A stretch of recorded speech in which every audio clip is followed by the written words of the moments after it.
Brought to you by V-Guard. व्यासपीठावर बसलेले माझे मित्र नाना, आपल्या उद्याच्या खासदार शोभाताई, व्यासपीठावरील सर्वच मान्यवर आणि जमलेल्या माझ्या देशभक्त बांधवांनो, भगिनींनो आणि मातांनो, शोभाताई, तुम्ही योग्य वेळेला उमेदवारी घेतलेली आहात. कारण आता 10 वर्ष ज्यांना निवडून दिलं होतं त्यांचा नाकर्तेपणा धुळेकरांनी पाहिलेला आहे. पाहिलं की नाही रे? जरा मोठ्याने बोला ना. काय ऊन तर तापलेलं आहे, पण तुम्ही तापलेत की नाही, गरम झालेत की नाही या सगळ्या अन्यायाविरुद्ध? जरा जोरात रिस्पॉन्स पाहिजे. आणि तसं पाहिलं तर समोरून जे निवडून आलेले आहेत ते तसे पहिले आमच्याकडेच होते. म्हणजे एका दृष्टीने पाहिलं तर ते सुद्धा गद्दारच आहेत. पण तेव्हा काय होतं नाना, तुम्हाला सांगतो, आपण लढत होतो एकमेकाशी आणि धुळे मतदारसंघ आम्ही दिला होता सोडून त्यांना. त्यांच्याकडे उमेदवारच नाही. म्हणजे ज्या पक्षाकडे उमेदवार नव्हता त्यांनी माझ्या शिवसेनेतला उमेदवार त्यावेळेला घेतला होता आणि मग शिवसेनेच्या मदतीने 2 वेळा विजयी झाल्यानंतर त्यांना वाटायला लागलं धुळे हा त्यांची खाजगी मालमत्ता आहे. असं नाहीये. आज तो तमाम धुळेकर आणि शिवसेना प्रेमी हा शोभाताई तुम्हाला विजयी केल्याशिवाय राहणार नाही, हा शब्द मी इकडे तुम्हाला द्यायला आलेलो आहे. कारण आता किती, आता बस नाही, एकदा झाला, दोनदा झाला, आता थांब रे, किती वेळा तेच ते, आता बस झाला.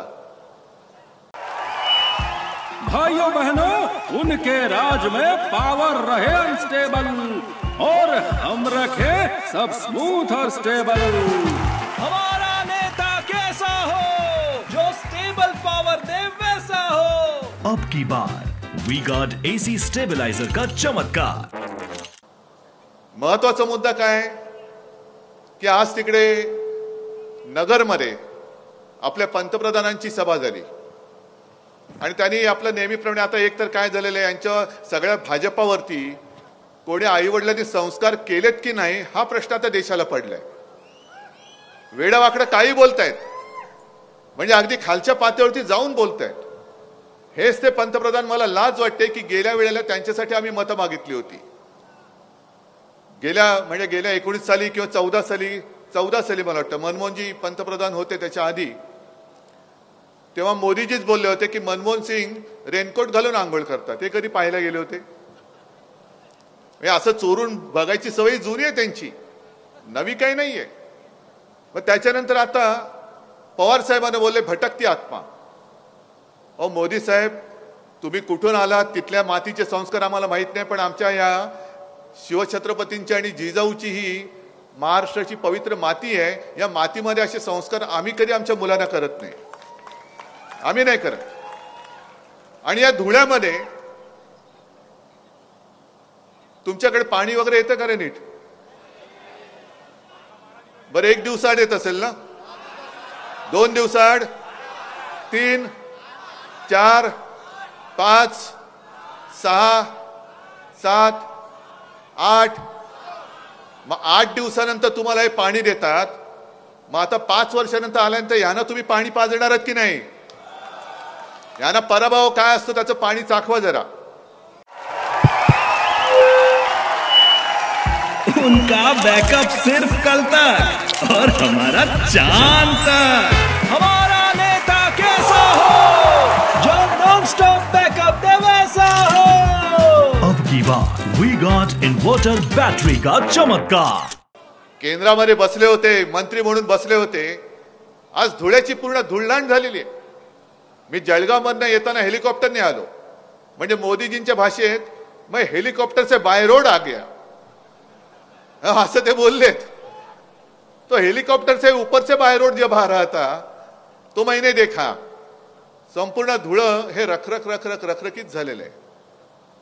आणि कदाचित येत्या काही वर्षामध्ये धुळ्याचा फार मोठा भाग त्या भागाचा वाळवंट होते की काय अशी भीती निर्माण झालेली आहे. वाळवंट.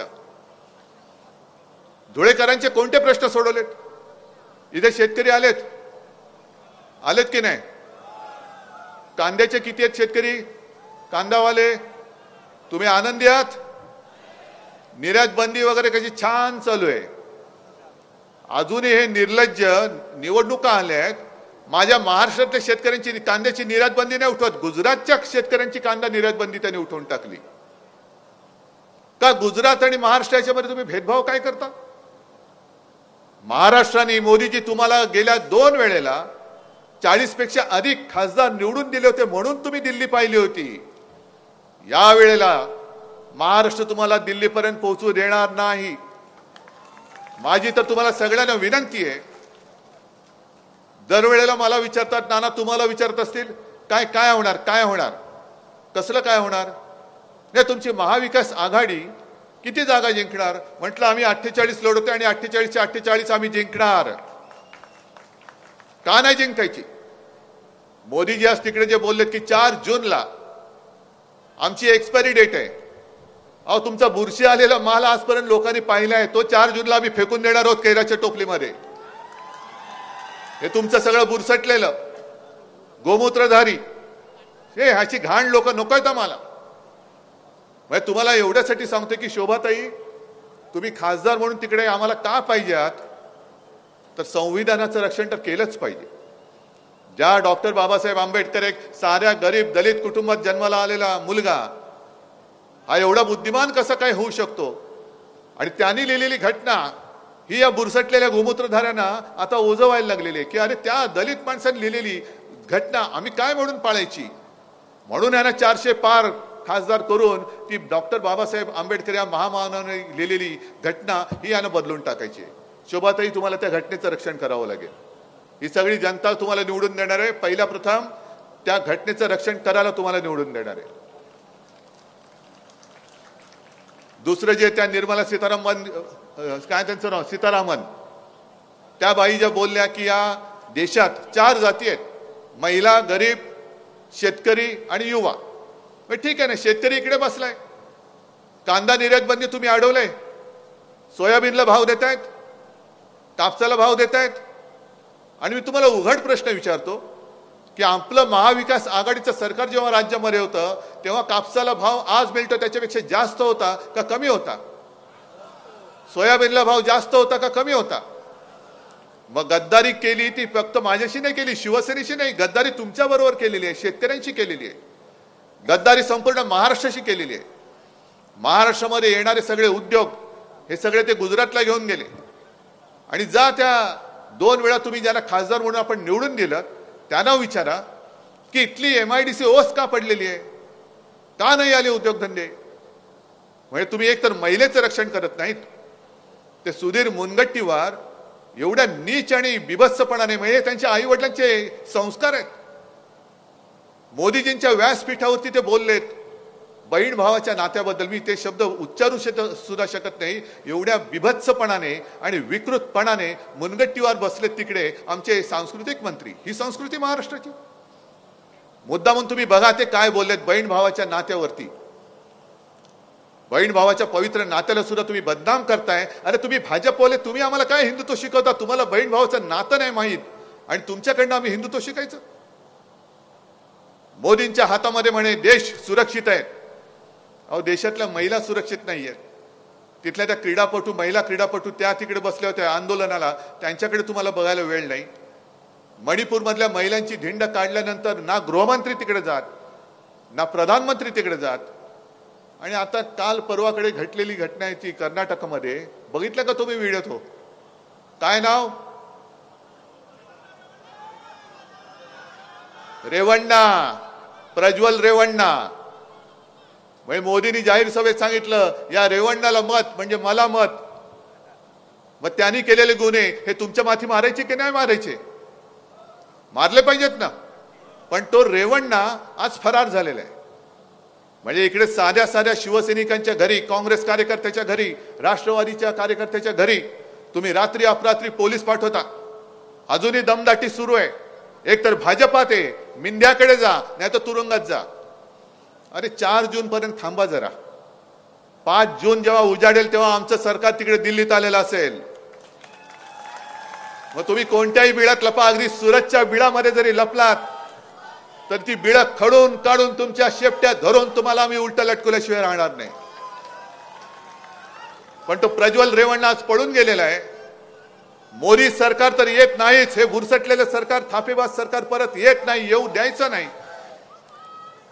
पण जर का हे सरकार पुन्हा आलं तर जो प्रज्वल रेवण्णा आज पळून गेलेला आहे, थांब रे बाबा, एक आवाज देतोय, बस झालं जरा थांब. जो प्रज्वल रेवण्णा पळून गेलेला आहे त्याला हे सन्मानाने बोलवतील, सत्कार करतील आणि केंद्रामध्ये मंत्री करतील महिला आणि बाल कल्याण. काय करणार? कोण तुमचा मंत्री महिला बाल कल्याण? प्रज्वल रेवण्णा, जो अत्याचारी आहे, बलात्कार केलेत, फिल्म्स काढलेत आणि आता फरार आहे. आपलं सरकार आल्यानंतर हा प्रज्वल रेवण्णा कुठे जरी असला तरी खेचत आणून, मोदीजी तुमच्या गळ्यामध्ये त्याची जबाबदारी आम्ही बांधल्याशिवाय राहणार नाही. कारण तुम्ही त्याला मत म्हणजे तुम्हाला मताचं सांगितलेलं आहात.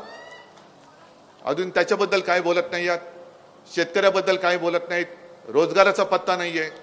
पण एक वचन मी तुम्हाला देतोय, आपलं इंडिया आघाडीचं सरकार येणार म्हणजे येणारच. आणि नाना, तुम्ही काँग्रेसच्या म्हणजे आपल्या सगळ्यात मोठ्या पार्टनरचे इथले प्रदेशाध्यक्ष आहात. तुमच्या समोर मी जनतेला वचन देतोय, आपलं इंडिया आघाडीचं सरकार दिल्लीत आल्यानंतर आपण आपल्या महाराष्ट्राचं यांनी लुटलेलं वैभव हे पुन्हा महाराष्ट्रात आणल्याशिवाय राहायचं नाही. अरे, छत्रपती शिवाजी महाराजांनी इंग्रजांची सुरत लुटली होती आणि 2 सुरतवाले माझ्या छत्रपतींचं महाराष्ट्र लुटतात. त्यांना काय वाटतं की महाराष्ट्रामध्ये कोणी आता मर्द राहिलेले नाहीत? सगळे काय मोदी भक्त झालेत, अंधभक्त झालेत? हा महाराष्ट्र जागा आहे आणि महाराष्ट्राच्या मातीमधला पराक्रम आज सुद्धा शिल्लक आहे. मोदीजी, या महाराष्ट्राची जी संस्कृती आहे आम्ही प्रेमाने जरूर आलिंगन देऊ, पण कोणी जर का आमच्या पाठीत वार केला तर मात्र महाराष्ट्र वाघनख काढल्याशिवाय राहत नाही. हा या मातीचा गुण आहे. आणि म्हणून जास्त मोठं भाषण मी काय करणार नाही. पण तुम्ही सगळ्यांनी ठरवलंय की नाही ठरवलंय? ठरवलंय की नाही? अरे जोरात तरी बोला, काय ठरवलंय? काय ठरवलंय? या वेळेला कोणाला निवडून देणार? शोभाताई. आणि निशाणी काय? बरोबर आहे, हा पंजा आता असा मजबूत. या भ्रष्ट आणि फेकाड्या सरकारला एक अशी थापड मारली पाहिजे की समोर त्यांचा जो उमेदवार आहे त्याचं डिपॉझिट जप्त झालं पाहिजे. आणि ती जप्त करण्याची ताकद ही तुमच्यामध्ये आहे. 2 वेळा ते जरी निवडून आले असले तरी सुद्धा केवळ तुम्ही एका बोटाने त्यांचे 12 वाजवू शकता. फक्त एक बोट. हे सगळे मस्ती आता दाखवत असतील, केंद्रीय यंत्रणांची मस्ती दाखवत असतील, पण तुमचं एक बोट या हुकुमशहाला गाडून टाकण्यासाठी समर्थ आहे. आणि आमच्याकडे तर अख्खा हाताचा पंजा आहे, किती बोटं पाहिजेत? सगळी मतच मतं आहेत. म्हणून एकदम मजबूतीने वज्रमुठ आवळून आपल्या शोभाताई, हक्काच्या खासदार यांना प्रचंड बहुमताने निवडून देऊन दिल्लीमध्ये पाठवा, ही एक विनंती करतो आणि आपली रजा घेतो. जय हिंद, जय Maharashtra. Brought to you by V-Guard.